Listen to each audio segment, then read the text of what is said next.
Ako si Milan, malakas mag-trip, kaya tara, mag-trip tayo. Let's go! Meron na naman tayong invitation galing sa Manila DRRMO at ito naman ngayon na natin is Fire Summit. Kung maalala nyo, dati lang matindin tayo ng Fire Summit galing sa Manila DRRMO. Every year na rin kasi nila ginagawa. So bali pang 5 Fire Summit na rin nila to at yearly na rin tayo invited sa mga ganito. Basta nagagawa at napupuntahan nyo at nakakatindi tayo lagi.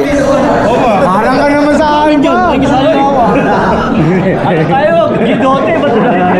At ito nga, nagpa-picture kami kay Direk na ito. Tapos si Dexter napansin, tagagamban kasi siya kaya nabiro dito ni Director. Bago pala mag-start yung program, ito sakto lalabasan na kami nito para kumuha ng best dahil gawa nga na meron na doon nagbibigay. Pero bago tayo lumabas, sinigutan ko lang muna yung mga tropa natin. Gawa nga ng unang daan namin dito, medyo naiiya pa ako dahil kapapasok pa lang din namin. Kaya medyo meron na tayong lakas ang loob at kapal na mukha para umikot. Ito, inigutan na rin mga tropa natin at namigay na rin tayo ng mga sticker. Ito nga, habang kinukulit natin si Joel, may inabot sa atin dito na part bomb para ibigay sa kanya. Papasabugin sana niya sa ilalim ng lamesa nila. Pero syempre, joke lang din yun. Hindi naman natin gagawin niya at medyo nakakaya rin talaga kapag binanatan natin ng mga ganong banat yung lugar na to. Ito nga, nakakatuwa dito habang umiikot tayo. Marami na talaga nakakilala sa atin at marami na rin tayo nagiging tropa sa mga ginagawa natin lagi. Kaya nakakatuwa din talaga na sumama sa mga 1-7 lalo kapag magkikita-kita kayo ng mga kapwa mo bumbero. Isa rin kasi sa privilege na lagi ka sumasama sa ganito, dadami rin talaga yung mga kaibigan mo, lalo yung mga hindi mo pa talaga kilala, dito mo rin makikilala talaga. At syempre, ito lalo mainatinan natin na Fire Summit, ito marami ka matututunan dito kapag nakinig ka talaga. O nasabi ko na naman na dati sa last upload natin na umatin tayo ng Fire Summit, kung ano yung mga pwede mo matutunan dito. Habang namimigay pa tayo ng sticker dito, ito nakita tayo na director dito na namimigay, kaya ito napailag tayo bigla. Tuwang-tuwa na rin sa director sa mga ginagawa natin na trippings, marami na daw talaga nakakilala sa atin. Sabi niya sa akin na nakaraan na nagpunta kami dito. Ano naman di marami matutuwa sa atin. Tignan mo mga trip natin dito. Natutulog si Allen tas ginulo natin bigla. Alamang puyat to. May school daw sila kasi kagabi nito. Kasama daw niya si Tito Brian mag-school. Kaya ito puyat na naman si kaibigan na Allen natin. After naman natin ito, sakto na ubusan rin yung sticker natin sa pag-ikot natin. Bali na ubusan na naman tayo ng sticker. Kaya pasensya na sa mga tropa natin na mingi na sticker natin. Hindi na natin nabigyan. Gawa nila ubusan rin talaga yung dala natin ng sticker. Pag napagpagawa ulit ako, bali babawi na lang ulit ako sa inyo. Ito pagdating naman natin dito malapit sa registration. Sinabi naman dito na naubos na daw yung dala nila na best dito. Bali kukunin na lang din daw namin sa opisina nila o idadali na lang daw sa mga headquarter namin. Ito bali pa-start na rin talaga yung program dito. Pagkatapos magsalta ni Mayora, ito na dito na rin mag-uumpisa yung pinaka-program natin. Pagdating naman ng lunch break, ito pumila na rin tayo dito para makakuha na rin tayo ng pagkain natin dahil sakto nagugutom na rin tayo neto. After naman namin kumain, ito si Merle sinamahan pa natin magbawa sa may labi. Tapos pagkakit naman namin si Alpi, tamang tulog na rito, nabusog ata. Bago naman tayo pumasok sa loob, ito may nadaanan tayo nagpe-perform CPR dito, tinitesting yung mga gamit ng Manila DRRMO. Pagbalik naman natin sa loob, ito sakto, umpisa na rin raffle dito, sakto,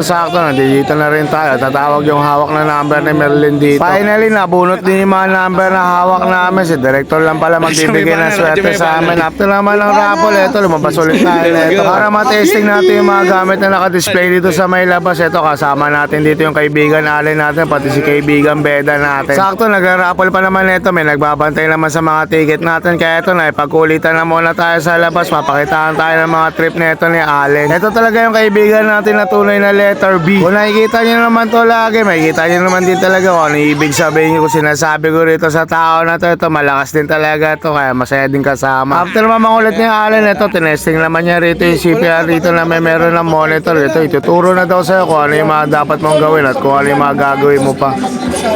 Stop CPR. After stop CPR, adverse siya, continue CPR.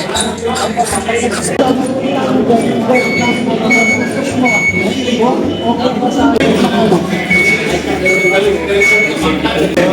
go!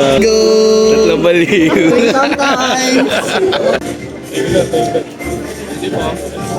Pagdating naman na medyo paggabi na, ito si Sir Ronaldo yung nagsasalita na ito. After naman niya magsalita, ito kainin naman na tayo dito para sa hapunan. After naman ito puro raffle na rin ng mga oras na ng gabi na to. Kaya ito kinuha na rin natin yung giveaway dito na maso sa kayong palakol. At dito ito na rin matatapos yung program na to. Ito na yung pinakauling raffle at di pa rin tayo nabunot para sa brigade number natin. Pero okay lang, marami pa rin tayo natutunan dito. So paano dito na rin natapos yung Fire Summit na to. Kaya dito na rin tatapusin ang video na to. Lagi kong papaalala sa inyo na 10-0. Keep safe everyone.